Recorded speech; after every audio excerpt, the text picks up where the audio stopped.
Good morning students. Hindi विषय के अंतर्गत आज मैं आपको पाठ 11 तितली का संघर्ष पढ़ाने जा रही हूँ। ये शिक्षाप्रद कहानी है। पाठ को शुरू करने से पहले पाठ के शब्दार्थ जान लेते हैं। ककून का अर्थ होता है कोया या लार्वा का सुरक्षा कवच। संघर्ष पूरे दिल से किया गया प्रयत्न या स्पर्धा। निश्चय, संकल्प या प्रण। दृष्टिकोण, नजरिया। तो शुरू करते हैं आज का पाठ, तितली का संघर्ष। प्रतिध्वनि जानते हैं, जितना कठिन संघर्ष होता है जीत उतनी ही शानदार होती है। यह कथन स्वामी विवेकानंद द्वारा कहा गया है। यानी किसी लक्ष्य को पाने के लिए हमारा प्रयत्न, हमारा संघर्ष जितना अधिक कठिन होगा, हमारी जीत उतनी ही शानदार होगी। शुरू करते हैं आज का पाठ। एक बार एक आदमी को अपने बगीचे में टहलते हुए किसी टहनी से लटकता हुआ तितली का ककून दिखाई पड़ा। एक बार एक आदमी अपने बगीचे में टहल रहा था तो किसी टहनी से लटकता हुआ उसे एक तितली का ककून दिखाई पड़ा। ककून माने कोया।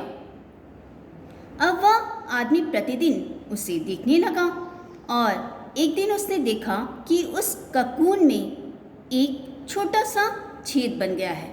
उस दिन वो वहीं बैठ गया। जब उसने छेद को देखा तो वो वहीं बैठ गया और घंटों उस छेद को देखता रहा। उसने देखा कि तितली उस खोल से बाहर निकलने की बहुत कोशिश कर रही है। उस छेद में से बाहर निकलने का तितली ने बहुत प्रयत्न किया, पर बहुत देर तक प्रयास करने के बाद भी वो उस छेद से नहीं निकल पाई और फिर वो बिल्कुल शांत हो गई, मानो उसने हार मान ली हो, मानो उसने यह सोच लिया हो कि अब वो उस छेद से बाहर नहीं निकल सकेगी। उस आदमी ने निश्चय किया कि वह उस तितली की मदद करेगा। उसने क्या किया? उसने एक कैंची उठाई और ककून को काटकर इतना बड़ा कर दिया कि वो तितली आसानी से बाहर निकल सके। और यही हुआ। जब छेद बड़ा हो गया तो तितली बिना किसी संघर्ष के, बिना किसी प्रयास के आसानी से बाहर निकल आई, पर उसका जो शरीर था वो सूजा हुआ था और पंख सूखे हुए थे। अब आदमी तितली को देखकर सोचता रहा कि वो किसी भी समय अपने पंख फैलाकर उड़ने लगेगी, पर ऐसा कुछ भी नहीं हुआ।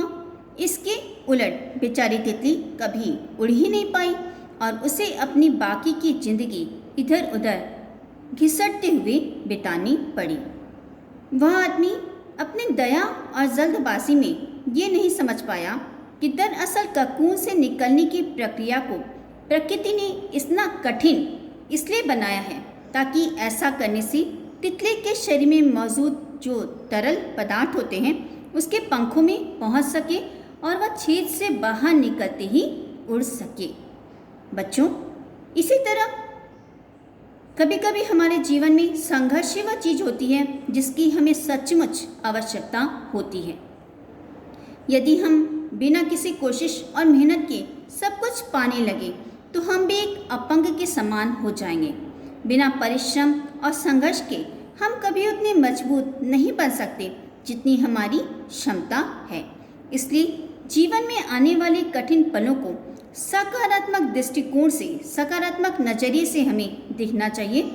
वे पल आपको कुछ ऐसे सीख देंगे जो आपके जीवन की उड़ान को संभव कर सकेगी, आपके लक्ष्य की प्राप्ति में आपकी मदद कर सकेगी। तो बच्चों, इस पाठ से हमने ये सीखा कि संघर्ष ही आपको मजबूत बनाता है। बिना संघर्ष की जीत संभव नहीं है।